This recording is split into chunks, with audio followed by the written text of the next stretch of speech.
The demons are listed in another well-designed Marduk incantation. In the introductory formula, demons have seized the person, causing him pain, rushing upon him, covering him and scorching him, tearing his soul and tossing him like billows. In his misery, the man turns to Marduk, who in turn enters the house of Enki with a plea for the sick man.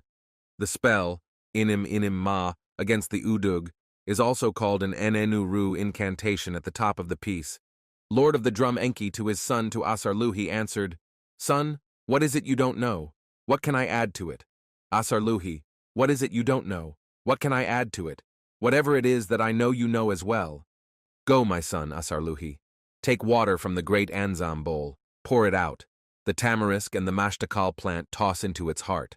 Sprinkle it over this man. The censer and the torch, have them brought to him. The namtar in the body of the man like something fluid will flow out of him.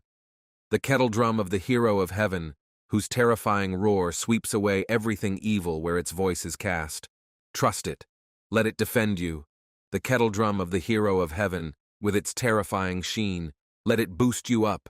Vicious demon and vicious Caesar, break away. Evil ghost and evil binder, leave. Vicious god and the evil one lurking, bolt go. The malicious mouth and spit that forms malice, pass by. Dim and Dema who spattered the man.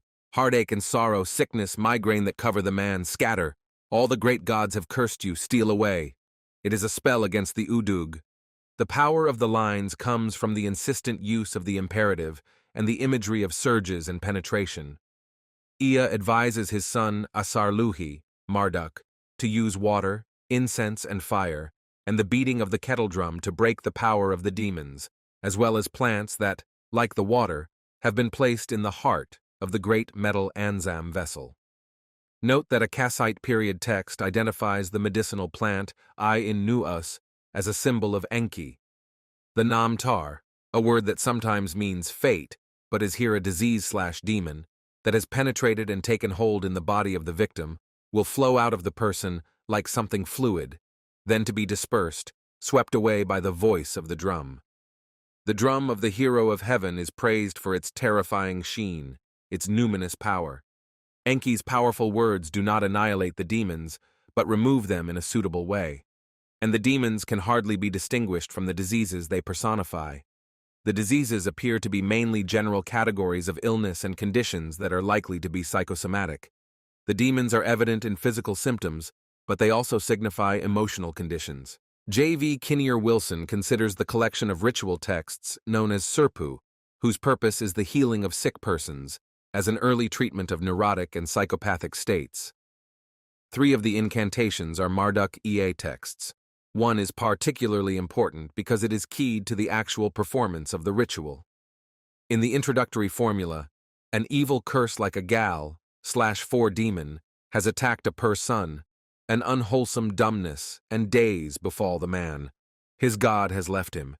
His mother, his Amma Inanna mother, his Ishtar or goddess, has left him.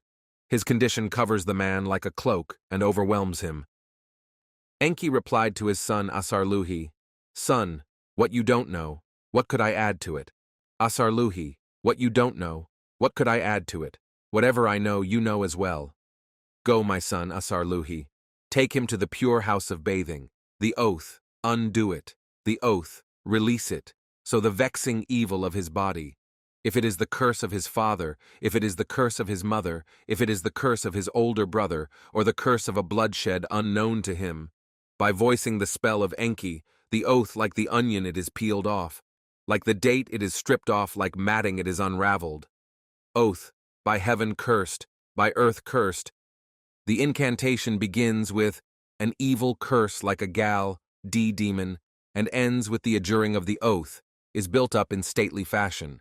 The poet, careful to include all significant sources of trouble, names the curse of the father, the curse of the mother, the curse of the older brother, and even the curse of a bloodshed unknown to the victim of the curse. The onion is peeled and thrown into a fire. The dates are stripped and thrown into the fire. Matting is unraveled and, like the flock of wool, goat's hair, red wool, flour, and thread of subsequent incantations, consumed by flame. Tablet 5, 6 ends with 2 incantations, one spoken directly by a purification priest, a clean priest of Enki, a messenger of Marduk. The last is an incantation addressed to fierce Giru, that is, the cleansing fire itself. That the expiatory rite accompanied by the peeling of onions, the stripping of dates, and the unraveling of matting, is found elsewhere in the case of a king warding off the danger of an eclipse occurring in the month of Tammuz. Here, though, the danger is clearly the oath. Even more, the ritual tablet of Surpu, Tablet 1, ties our poem to the procedures outlined in that tablet. To perform the Surpu ritual, the priest is to set up a brazier, put trimmed reeds crosswise atop the brazier, and surround the whole with a magic circle of flour. Then he is to recite the incantation. When an evil curse like a gal/4 demon is recited, the priest is to wipe off the afflicted person and to place the items, onion, dates, mat, cleansed of the oath ting, in the person's hand. The patient then peels the onion and throws it into the fire, strips the dates, and unravels the matting. All are tossed into the flames. Surpu contains another Marduk incantation that is of interest because the long text contains a full mythological introduction and an impressive catalogue of gods evoked in the spell. In the mythological introduction, trouble breaks out from 3 planes of existence. From the Abzu comes the Dimitu disease. The oath, Nam Aram/Mam, Itu, descends from above. From earth itself, breaking through the ground like weed, is the Dudu Demon, Ahazu.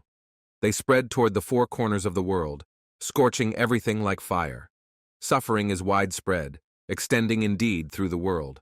Cities, town, and country are devastated. Young and old wail in misery. The young man and the young girl are alike filled with despair. Disease, plague, epilepsy, scab, and gall overwhelm the population. They have encountered the man from whom his god had withdrawn and covered him like a cloak.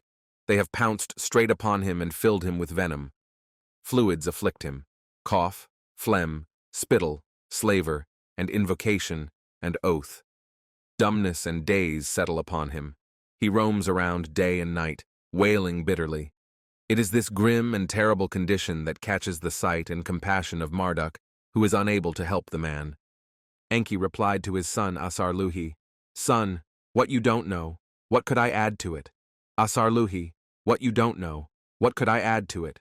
Whatever I know, you know as well. Go, my son Asarluhi. Take 7 loaves of pure coarse meal, string them on a bronze skewer, cap them with a bead of carnelian, wipe the man with it the son of his god, seized by the oath. Have him spit on the dirt wiped off him, cast the spell of Eridu on it, take it out to the plain, a pure place, put it down at the base of the thorn bush, drive out of his body the disease that has overwhelmed him.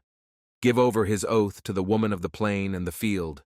Ninkilim, En of the animals, will shift the grave sickness to the vermin of the earth. Damu, the great conjurer, will speak words of good omen for him. Nindinuga, divine mother whose hands are cool, woman who revives the dead, cools him with the stroking of her pure hands. And you, Asarluhi, the En of mercy, who loves to revive the dead, with your pure, life-giving spell, loosen his bonds.